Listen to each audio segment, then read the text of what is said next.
Hello and welcome to SaltWire today for Thursday, March 16th. I'm your host, Kate Walker. The Nova Scotia College of Nursing is speeding up the licensing process for some internationally educated nurses in the province.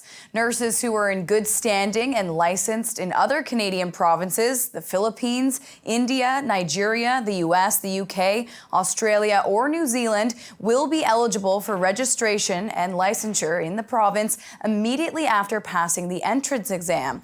As our province is heavily in need of more nurses, this is supposed to reduce the overall application process timeline for international nurses from the 7 other countries from over a year to just a few weeks.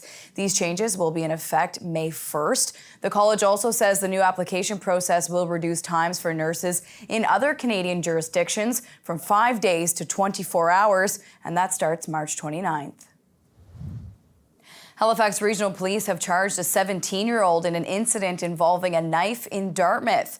It happened yesterday around 2 p.m. Police say they were called to the 0 to 100 block of Alderney Drive after a teen allegedly threatened a group and flashed a knife. The teen was arrested and police seized 2 knives.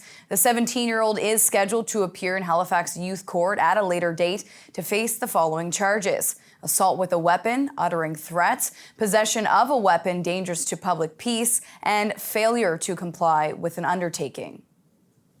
Nova Scotia is investing in safe and supportive housing for people transitioning out of correctional facilities across our province. The province announced $2.6 million for 3 supportive housing programs today. The John Howard Society will receive $1.6 million. The Elizabeth Fry Society of Mainland Nova Scotia and of Cape Breton will receive $950,000 and the Marguerite Centre $50,000. The money will go towards transitional beds under the Correctional Service Division Conditional Releases Program operated by the Department of Justice. The Department of Justice says these beds, as well as education, program, and social work services provided by correctional services staff, will provide continued support so people can successfully return and stay in the community. Residents only have a few more days to skate on the Emera Oval before it closes for the season. HRM says the decision is because of the loss of ice and the condition of the surface due to increasingly warm daytime temperatures. The rink on the Commons in Halifax will be closing this weekend, the evening of Sunday, March 19th. The city says staff monitor ice conditions each day and that if they deteriorate, the Oval could close anytime before Sunday. So skaters are being asked to check the schedule before going. A new general manager took over at the popular Truro Raceway earlier this month. Steve Fitzsimmons says he sees a lot of untapped potential at the harness race facility in Bible Hill. SaltWire's Richard McKenzie has the details. Steve Fitzsimmons has moved from his hometown racetrack, Hanover Raceway in Ontario, to take on the challenge of running the Truro Raceway. He will reach into his broadcasting and marketing background and skills to help build up fan appreciation for the track and the sport of harness racing. There's lots of things that we want to improve on and just be a little bit better with, and certainly the wagering menu, the broadcast, some of the innovative marketing things we're going to approach and do. I think that'll catch the imagination of a lot of fans. And of course, the grandstand, once it's ready, it's certainly going to be an extremely helpful part of that. Fitzsimmons knows once the new grandstand is completed at the renovable facility, located off of Main Street and Ryler Drive in Bible Hill, it will add greatly to the fan experience of taking in the action. I don't want them to have the fan experience that they have right now, which is no food and drink, no amenities. So we're going to be ready when that grandstand's ready to go guns blazing with our marketing plan. This is Richard McKenzie for the SaltWire Network in Bible Hill. It's time now for a glimpse of today's Thinking Out Loud with Sheldon McLeod. Today, Sheldon is speaking with Stéphane Richard about the plans to set up temporary housing for healthcare workers in areas of Nova Scotia with low vacancy rates. What, in real terms, does this $20 million mean? Right. Well, the goal of this investment and partnership with the Housing Trust of Nova Scotia is really to provide affordable and temporary housing for those workers who are really needed in many of our communities where there are limited housing options, as you mentioned, Cape Breton being one. But we're seeing this all over the province. So this housing is really meant to be a short-term solution for people as communities build more housing stock over the next several years. I mean, government has invested heavily in the last couple of years to build more housing. We desperately need more supply everywhere. And so this is really meant to bring housing more quickly. And that's the appeal of modular housing, is that compared to just traditional construction, you can shorten the time from order to occupancy. And for Sheldon's full conversation, head to the opinion section of SaltWire.com. Time now for the Atlantic Sports Wire, presented by Scott Squires.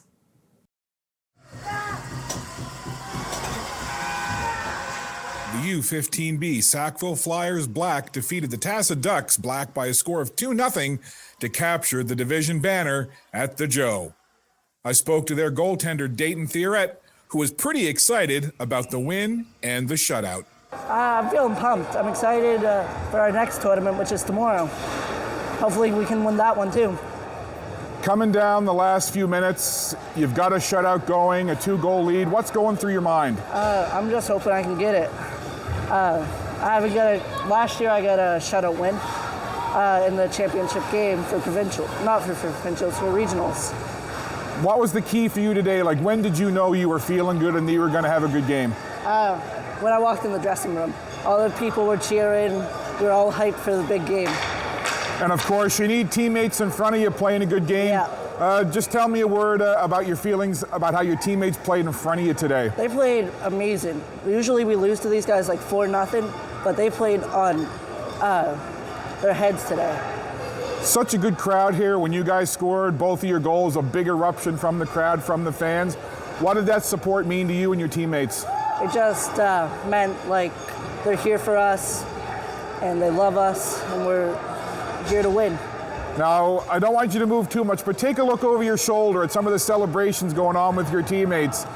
Kind of tell me what this group is like. I see some like pirouettes going on out there, but just kind of break down this group for me. What are these guys like? They're hyper. They're amazing. Best team I've ever played for. Last thing for you, look square in the middle of the camera. Anybody you want to, give a shout out, say hello, whatever you like. I want to give a shout out to my nan and my mom. My mom is currently fighting cancer and I hope she gets better. Beautifully said. Congratulations on the win, and we certainly send our best to your mom. Thank you. From the Joe in Cole Harbour Place, I'm Scott Squires for the Atlantic Sports Wire. Thank you, Scott. On to weather now to see what's coming up in the forecast. We're going to check in now with our weather specialist, Alistair Alders.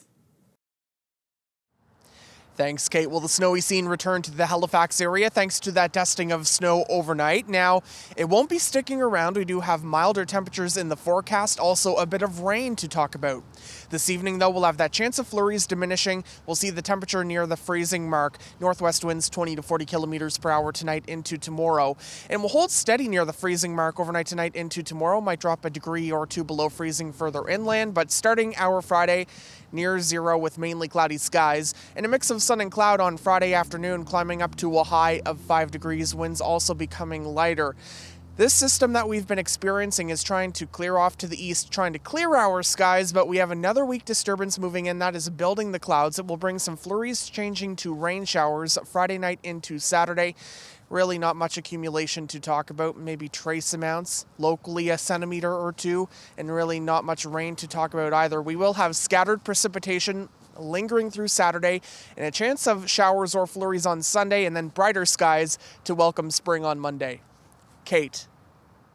Thank you, Alistair. That's all for now. For more extended video and full online articles, stay tuned to SaltWire.com. And you can find us on social media. I'm your host, Kate Walker. Thank you for joining us, and we'll see you back here tomorrow.